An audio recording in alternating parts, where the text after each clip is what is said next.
way. Ready, Mr. Kramer? Ready. Okay. Here we go.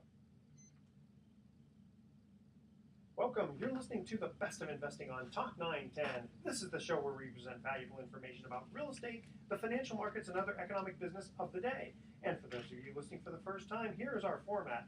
A few guys sitting around a bar having drinks without the drinks, talking business with you, the audience, listening in. I'm your host, Edward Brown, and I'm pleased to have as my co-host Mark Hanf of Pacific Private Money, California's fastest growing private lender. And our phone number is 888-912-1190. Write that number down, 888-912-1190, because you're going to use that number to answer the trivia questions for 3 vacations given away during each commercial break. That's right, we're giving away 9 vacations during this show. Now, the vacations are not sponsored by the radio station, but by Lighthouse Resort and Marina, located 1 hour northeast of San Francisco. And the vacations are free. Their only request, a $75 cleaning fee to cover housekeeping expenses. Their website is lighthouse4fun.com. You can reach them at 916-777-5511. And today's trivia theme is poker. I thought that would be kind of fun. Absolutely. Okay, our website is bestofinvesting.com. Check us out on Facebook and YouTube by typing Best of Investing Radio Show. We're also on television, Comcast Channel 26 and AT&T Channel 99 on Saturdays at noon and Sundays at 6 p.m. And today's special guest is Shari McGuire, who's going to help us have less stress and find more time to chill with family and friends, and is going to have a little special offer for our listeners later on. And Mark, why don't you actually introduce her with her credentials? Indeed, Shari McGuire has been seen or quoted on abcnews.com and msnliving.com, also in Redbook, Parenting, and Women's World. She's been heard on radio stations nationwide and is the author of the book, Take Back Your Time, 101 Simple Tips to Shrink Your Work Week and Conquer the Chaos in Your Life. Shari McGuire, welcome to the Best of Investing. Thank you. It's a pleasure to be here. Hey, so your topic, this is great. The secret to finding more time to chill. What is it about this topic that has attracted you? Well, I was a student of time management for many years, trying to figure it out. And the short story is, I was working 70 hours a week at a corporate job, burned out, walked away from it all to be an entrepreneur, was still working 60 to 70 hours a week, went back to corporate, and it was in that moment I discovered the secret to shrink your work week, and went on to lead my largest IT project manager background, and in just 40 hours a week, I did 70 hours worth of work, and so that was 1,200 hours I put back in my year. Well, okay. What is the secret to getting more work done in less time, or the amount of work you want to get done in less time? Glad to ask, because the secret really is getting clear on why. Why do you want your life to be different? Because see, until you know why you want to be working fewer hours, you're not willing to make the difference.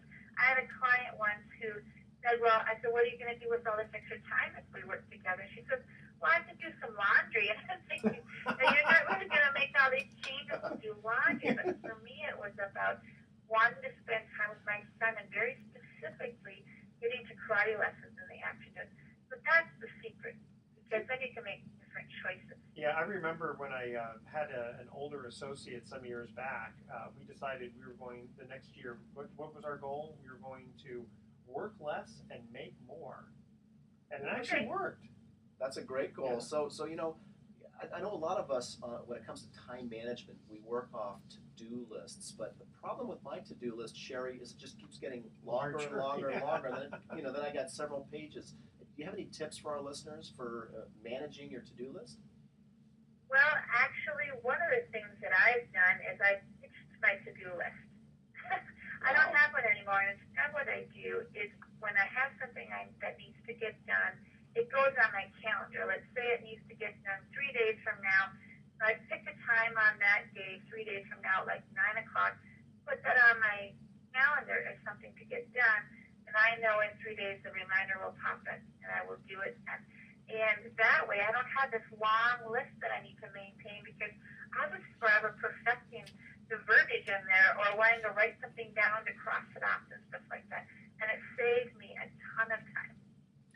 I've also been kind of a student of personal development myself, Shari, and one of my coaches in a speech he wrote about productivity said the key to productivity is to do fewer things more often and get better at it.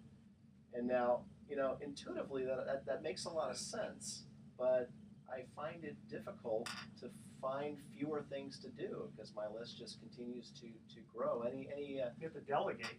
So how do we discipline ourselves to try to focus on what's important? So one of the things that you can do in the morning or before you go home at night, whichever you work better with, is to think about what are the top 3 things I need to get done either tomorrow or today, depending on what time of day you're doing this. And let's say, here's the 3 things that need to get done. Schedule it on your calendar. Make sure you've allotted enough time to do it. When the time comes up, like say you scheduled it for 1 o'clock, respect and honor that appointment on your calendar to do those tasks. And now you know you've got the most important stuff done, and the other things just fall by the wayside. And even like a client of mine, we were just talking last night, he had been traveling for a couple weeks, and he had been really good about having an empty inbox. But with traveling, he got really behind and asked me what to do. I said, you know what?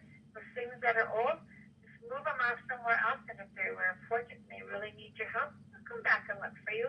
So don't worry about those emails that piled up, because maybe they've taken care of the business already.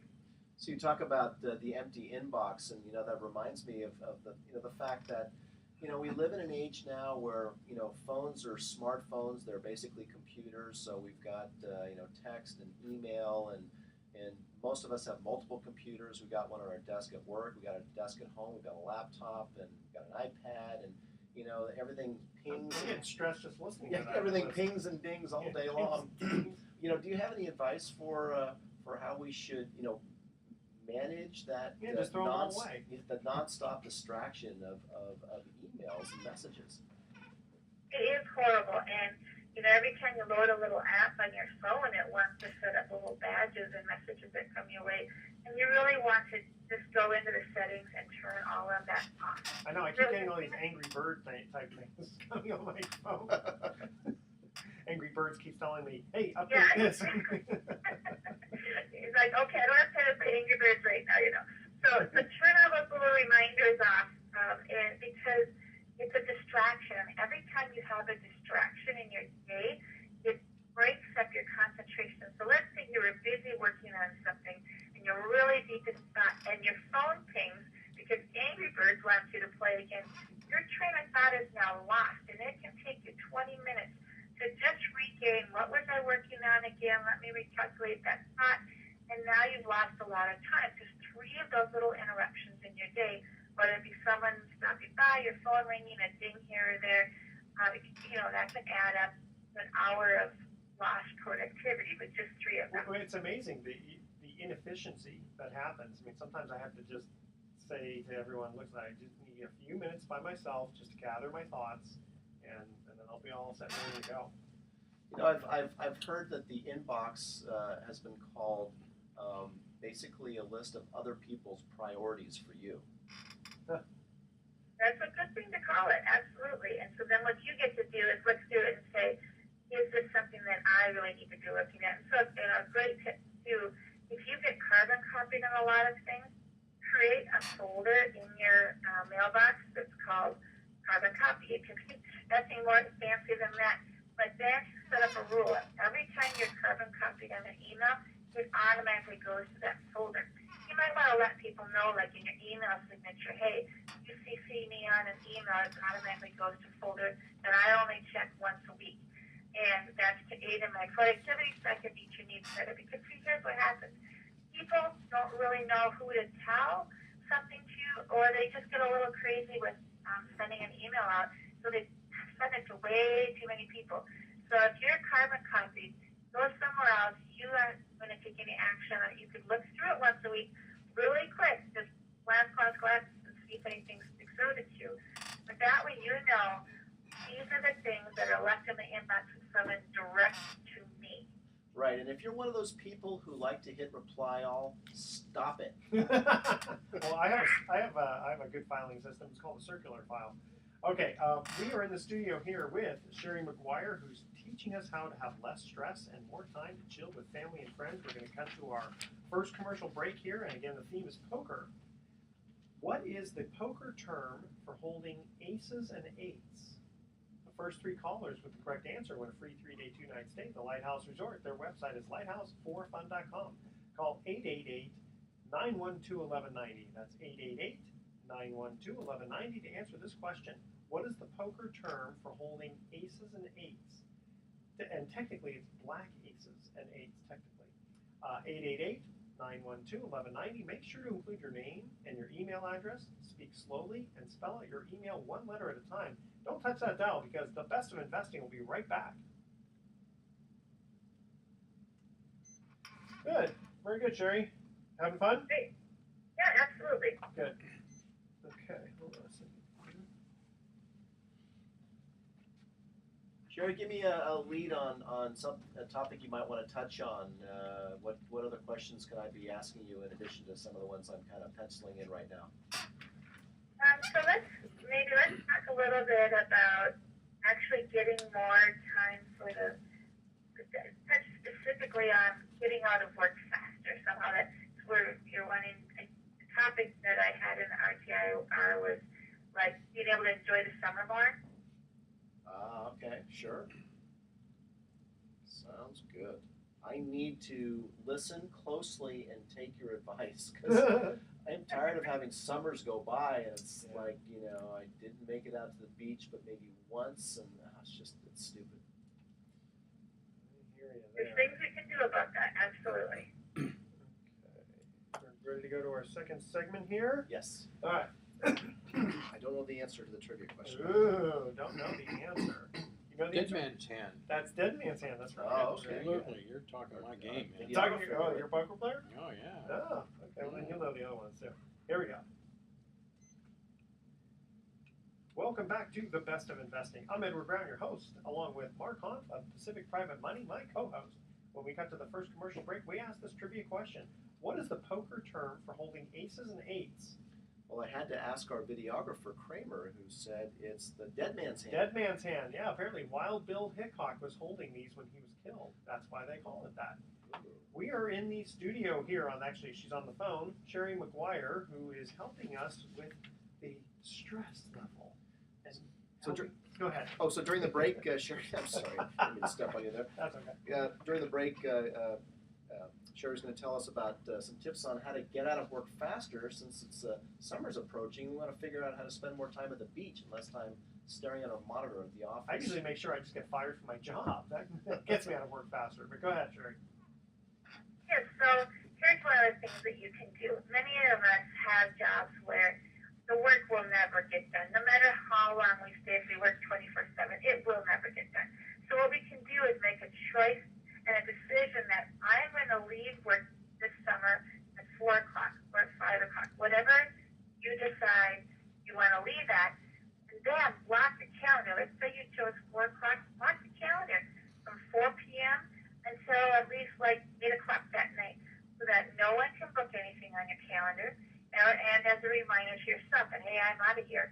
And then when that time comes, no matter what's going on, make the choice to leave. And here's something that might help you do that. Pretend you have a carpool waiting for you. Your carpool has said you've got 5 minutes to get down there, or we're leaving without you. So that works great. I actually had a carpool once, and that's what we did. We're like, you got 5 minutes, get down here, or we're leaving. And so that will get you out the door because you have a choice and you can absolutely walk away. That's so brilliant in its simplicity, and I'll tell you how I sabotage myself all the time. I think to myself, okay, well, I'm going to leave the office at 4, but then I look at my inbox and, one more email came in. I start answering that, and then another email shoots in while I'm responding to the previous email, and I start answering that, and the phone rings, and before I know it, it's 6 o'clock again, and I didn't make it to the gym, and I didn't get out early to enjoy the day, and so your idea of, either just, making an alarm or just disciplining, like I've got the carpool, I've got to get to it, but it's just so easy to get caught up in this constant stream of communication. Well, Mark, my system's worse than that. I work until I pass out. And then when I wake up, it's time to go home. But no, seriously, what I've done is I'll work and then suddenly I'll feel myself where it's like, okay, I don't quite have enough energy, and I just say, you know what, just 2 more minutes, and then I go, I have to go home. Well, and then, and I try to get up early, and so I'll go, I'll do a few things in the morning. I try not to go straight to the computer because I've also been coached that that's not a good thing to do. Don't go straight to your, inbox and, listen to some Viagra. educational material or not. Just, I like to listen to, upbeat stuff or inspirational material and stuff. But eventually I'll make it to my inbox after I've been up for a bit. And inevitably I've got clients who are emailing me like at midnight, and I'm just thinking this, nobody ever. Oops, that's me. So I've got clients who Sorry. email me at 5 in the morning, then I've got clients who are emailing me at midnight. So, it's just, as an entrepreneur, it's hard ever to slow down and stop. Do you have any suggestions for a crazy guy like me? Well, so I think you're on a right path, and what we can do is we train people how we want them to interact with us. So, for example, that client that emails you at 5 a.m., he knows that you're going to be up at 5 and answering back at 5:15. You've now set an expectation that whenever he emails you at that time, you're going to get back. So what we get to do is retrain people that I only check email twice a day from 8 to 9 and 1 to 2. That's another thing I put in my email signature.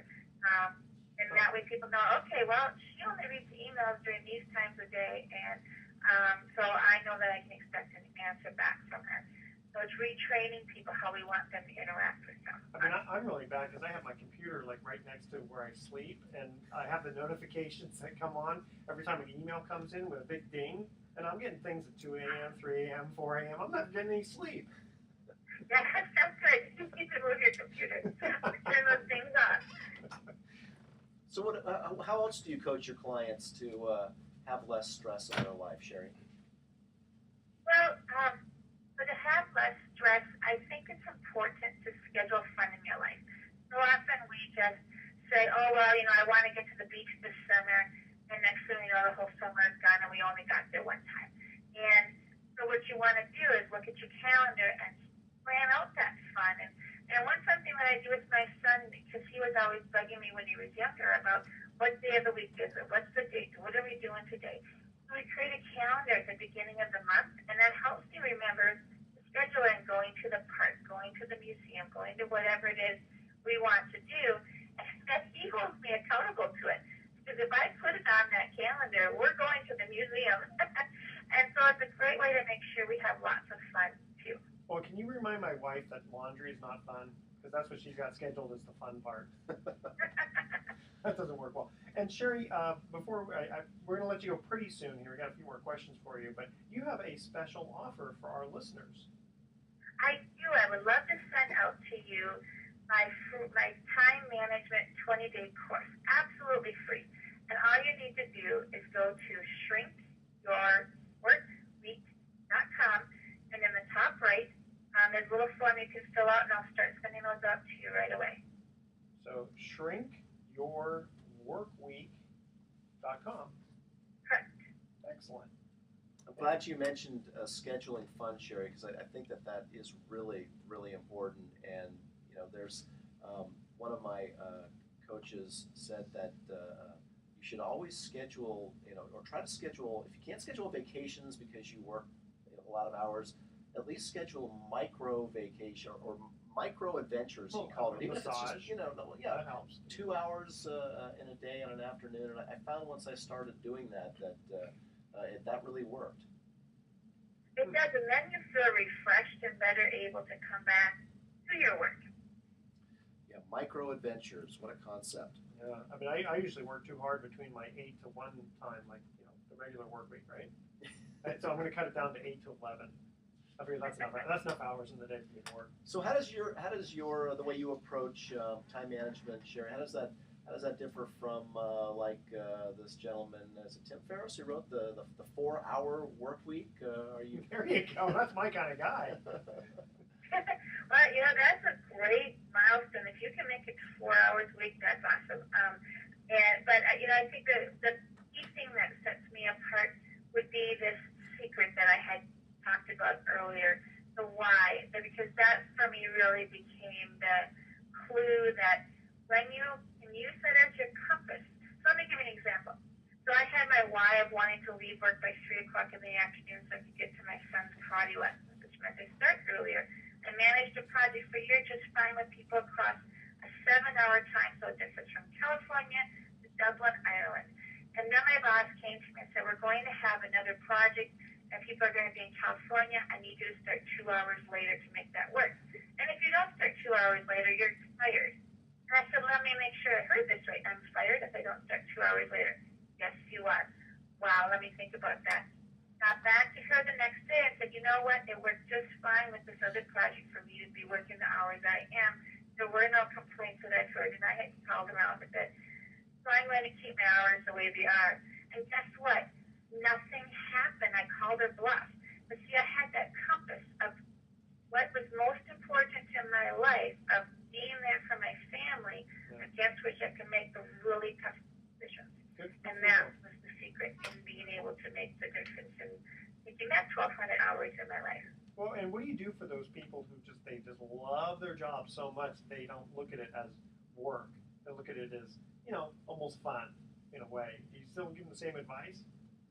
Well, I have a client too who she's like that. She is an entrepreneur who works from when she gets up to when she goes to bed. And so for her, it wasn't about shrinking her work week. It was about being smarter about what she's working on. Because she would be like planning an event and she'd want to fill the room with 50 people, but she would forget to promote it until a week before and that only had 20 people.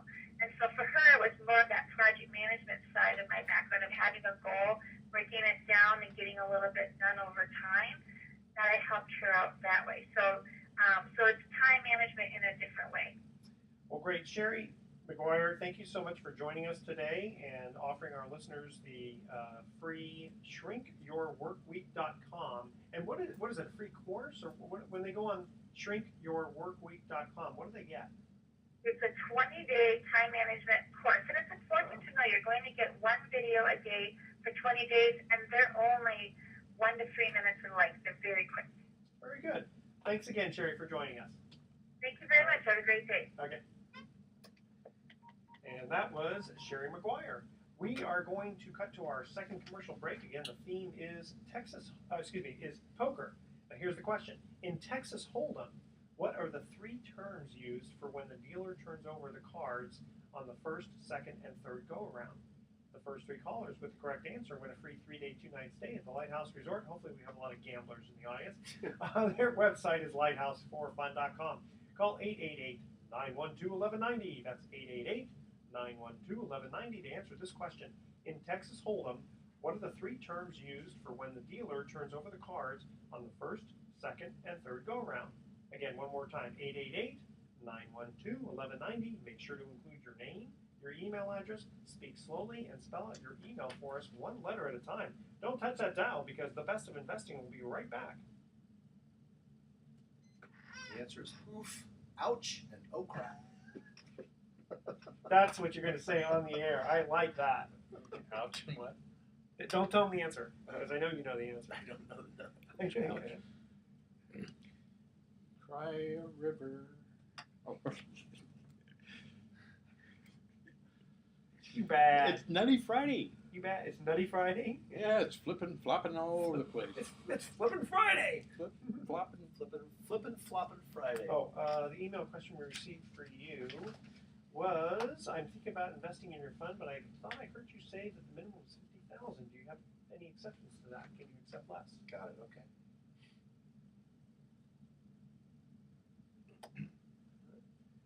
I like this. We're going nice and fast. Everything's right on the money, baby. Right on the money. Sorry, Graham, I didn't mean to scare you. Flip, flop, and Don't say it. Don't say it. sail down. Okay, so. Okay, you can answer the question, and then we'll get into email time, and then we'll get into some other good stuff you got, okay? Yep. Ready, Mr. Kaima? Better have him, Captain. Ready, Teddy. Ready. Ready, Teddy. There we go. And a 1 and a 2. Welcome back to The Best of Investing. I'm Edward Brown, your host, along with Mark Hanf of Pacific Private Money, my famous co-host, and gurooking one. You're so gurooking. Okay, when we got, so we got to the second commercial break. We asked this trivia question. In Texas Hold'em, what are the three terms used for when the dealer turns over the cards on the first, second, and third go-round? Mark. Those would be oof, ouch, and oh crap. That is close. Okay, Mr. Kramer, I know, knows this. It's the flop, the turn, and the river. Isn't that right, Mr. Kramer? That is right. That is correct. Mm. All right. Okay, Mark, we received an email for you. It says, I am thinking of investing in your fund, but I thought I heard you say that the minimum was $50,000. Do you have any exceptions to that rule? Can you accept less? Well, the answer is maybe, as all good things are. So I'm president of Pacific Private Money. We are a hard money loan broker in the San Francisco Bay Area here. We make loans to real estate investors and other people who are not able to borrow from the banks. All our loans are secured by real estate, mostly here in the Bay Area. We lend up to 65-70% of the value. So they're well secured, well collateralized. And the source of the money, the source of the capital that we use to make our loans are from private individuals. And there's two ways that an individual can participate in this investing, because our investors get returns starting at around right around 8% and up, but in an essentially zero interest rate environment that we have right now with the banks and such, anything north of 5% is a pretty darn good return. And nowadays, yeah. so we're talking about 8% and higher. And the two ways that people can participate in real estate secured note investing is to either invest in individual notes, also called whole note investing, where you basically put your money in one loan that's to a borrower secured by a piece of real estate. The second way is to participate in a mortgage pool fund. And a mortgage pool fund pools investor capital together, and then the fund manager, who is us, we make loans to real estate investors. We have our underwriting criteria that we use. We use our industry standard loan documents, and we go through national escrow and title companies. And so it's the same type of lending that the bank does, but we're generally a lot faster than the banks. We're more expensive, yes, because we're using private individual capital, and there's a certain expectation of return from private individuals, and the fees are a bit more than the banks. But again, the reason people use us is one of two reasons. One, we're a lot faster at funding a loan than the bank is, and number two, we generally will make loans that the banks aren't making right now. The banks really aren't making loans to real estate investors. So anyway, the caller was, or the listener rather, asked a question about the minimum investment in our mortgage pool fund, and it is right now $50,000. It can be less, but generally speaking, we look for a minimum investment of $50,000. The reason for that is Bay Area real estate prices, well, they've been going up. We've been talking a little bit about that on the shows the last few weeks. But the average loan size we make is about $250,000, $300,000, $400,000, and that has actually been going up as some of the quality of the loan requests has been going up that we've been receiving. So really, in order to take advantage of the loans we do, $50,000 is a minimum, and and secondarily, we can only take accredited investors in that fund. Accredited investors is someone who has a net worth of $1 million, not including your personal residence, or you've made $200,000 in income the last 2 years in a row. Does that knock out a lot of people? Not in the Bay Area, I'll tell you that much. Not in the Bay Area. You may not have $1 million net worth, particularly if you lost a lot of your net worth when the real estate market turned. But generally speaking, a lot of people I know are making more than $200,000 a year as a single individual. Now, if you're a married couple, it's $300,000. So anyway, so our fund is limited to accredited investors, and generally speaking, there's a general expectation in the industry by brokers like ourselves that when we're working with private individuals who are investing their money, we tend to prefer to work with an accredited individual because it's shunned upon by the industry and the regulators to be using what they would call, a little old lady's last, savings. Well, the funny thing is it's not like you're doing risky loans.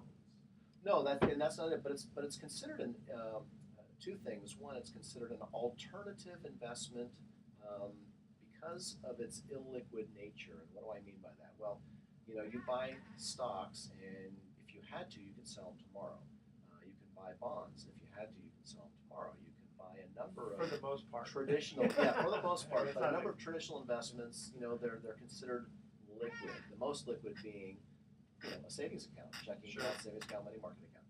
When you invest in real estate secured notes, it's considered illiquid, but even that's not really true because there's a thriving secondary market for selling individual Sure. notes. So if you funded, let's say you funded a note with $100,000, maybe the note was $100,000, maybe it was more, and you have a fractional interest in that note. If you wanted to sell that, you could. There are websites like loanmls.com that have a thriving market of people who are trading and selling notes. Yeah, so it's not Fractional notes, or are they on the whole thing? well. You can sell a fractional interest. You can sell a whole note. There's a number of ways you can trade your what's called your beneficial interest in a note. So there are ways to do that. And so anyway, what was my point? My point was is that we generally work with accredited investors. And in the Bay Area, there's obviously a lot of wealth. And so if you're an accredited investor, but you're a little bit disappointed with the yields that you're getting on your savings in general, or if you're looking just for a way to boost the average return you're making, you want to diversify some of your savings, you want to consider some alternative investments such as whole notes or a mortgage pool fund investment opportunity, you should check us out. Our website's pacificprivatemoney.com. Better yet, though, you might want to give us a call and just have a short chat. We do not push these products in any way, shape, or form. We attract people into our business. We know what we have is a very strong product, but there's no reason at all for us to have any kind of hard sell. There's a lot of capital in here. We don't need your money, but we would welcome your money. Well, even on your fund, it's technically it's not liquid, but there are ways for people to get out. If someone needs their money, there's a way to get it out. So I didn't give out my phone number. It's 415-883-2150. That's 415-883-2150. And so if you want information about whole note investing, trust deed investing, it's sometimes called, mortgage pool funds, we got all kinds of information for you, and it's all free. And like I said, there's no hard sell. So don't fear for a moment to give us a call. We've got a very friendly staff of office, and if you call at the right time, you'll be able to talk to me directly. And I just would love to chat your ear off about about mortgage pool funds and trust deed investing. Because again, let's face it.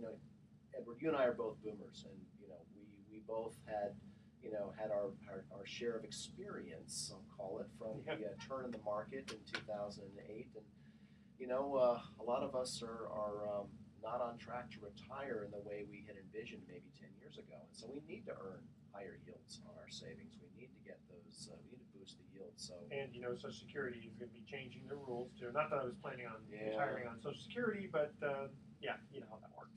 Absolutely. Okay, we are going to cut to our third and final commercial break. Here is the trivia question.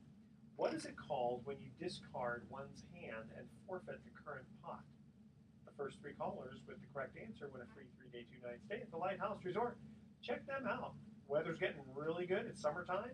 Their website is lighthouse4fun.com. Call 888-912-1190. That's 888-912-1190 to answer this question. What is it called when you discard one's hand and forfeit the current pot? Make sure to include your name, your email address, speak slowly, and spell out your email, one letter at a time. Don't touch that dial because we will be right back.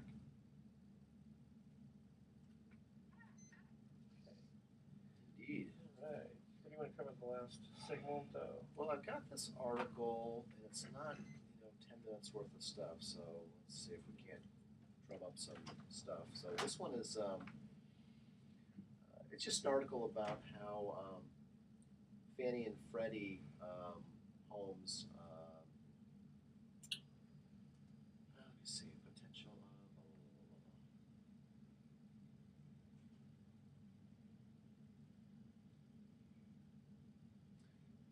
One way people buying a home to live in can get a leg up on investors is to target foreclosed homes owned by Fannie or Freddie Mac and the U.S. Department of Housing. Because basically, the three entities have decided to offer, to consider offers from potential owner occupants before accepting bids from investors. So this is a tip. Okay, so I have to. Here's a tip for those of you out there looking to buy a home and are frustrated by getting beat out by all these investors out there buying all cash. Okay, that's good. We have 9 minutes to go. Okay, good. And then what else can we cover? We could still just in general talk about real estate bubble and prices going crazy and what are people to do if you're. How about giving you some examples? Any interesting loans you did? Oh yeah, well I'll do the bridge loan example again because that always seems to be a hit because that's like people hear a real story. Yeah. Okay. About a deal I'm working on right now. Okay. Well, we'll get into that one first. We'll get into the article. Okay. Okay. Here we go. Welcome back to The Best of Investing. I'm Edward Brown, your host, along with my co-host Mark Hanf of Pacific Private Money. When we cut to the third commercial break, we ask this trivia question. What is it called when you discard one's hand, we're talking about poker here, and forfeit the current pot? I have No clue. You're not a gambler. I'm not a gambler. You're not a gambler. That's good. Okay. Fold. Oh. You fold. Yeah. Maybe the way I asked the question is a little hard to understand. All right. Trick question. Trick question. Okay. Mark, you're working on some very interesting deals. Can you tell our audience about it?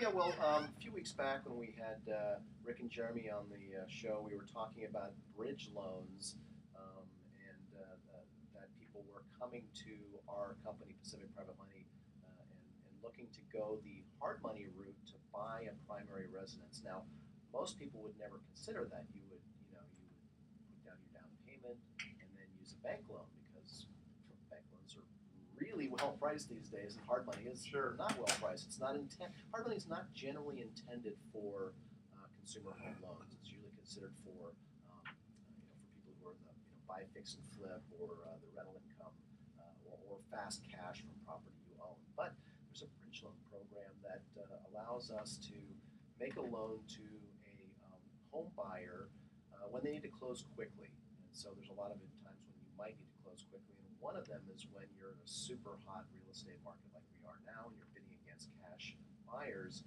and you know that you're not going to get the deal if you put in an offer with a 30-day loan contingency. So we've been getting a lot of requests from home buyers who want to be able to just put in an all-cash offer and get the deal. Now it's going to cost them more to get a hard money loan, and they do intend to pay it off. They intend to pay it off within 30, 45, 60 days with a bank loan as a refi, hour long out, and it does make it more expensive in total to buy the house, but it allows them to get the house that they want. That's the most important thing. Right. So if there's a house you really, really want, and you want to put in the strongest possible offer, something you might want to consider is finding out how you can take advantage of a hard money bridge loan that would allow you to close in 10 days or less. So it's really a compelling thing, and again, it's not for everyone, but in certain situations it applies. Now, the bridge loan I'm working on right now is a little bit different. Here is one where the couple have a home being built for them right now in the Bay Area. So it's a subdivision. They're back in the construction mode. They're finishing up homes and they're selling them. So these guys already purchased the lot and the contract and the house. And now the contractor's building the house for them, and they have to close in June. And so they had everything lined up, and then all of a sudden they got a credit glitch, which was unexpected, and it got the bank. Basically, the bank turned them down, and now they've got a house. They've got over $50,000 in money that has what's called gone hard, meaning their deposit's non-refundable. If they don't close, they're going to lose that money, and the builder's going to sell it to somebody else. So they came to us, and they needed an 80% purchase loan. Now, we normally don't make 80% purchase loans. However, this couple owns other real estate. There you go, cross-collateralization. Exactly. This is a multifamily building in another state, but we can use that as additional collateral to increase the loan from our limit of 70% to 80%, because now I'm looking at two pieces of real estate, and so the combined loan to value now is actually less than 70%, which it would have been if I had just made the one loan against that new home. So Also, psychologically, they got two properties tied up now, so they're going to be more apt to want to save both. well, and that's the good news for my investor who might be a little bit skittish about, well, I don't know, 80%. And again, our loans are funded by private individual investors. So as I show this loan funding opportunity to some of my investors in determining who's looking for a funding commitment, I already know in my mind that there'll be a few investors who will look at it, and they might call me on it, and we may talk about it, and they may,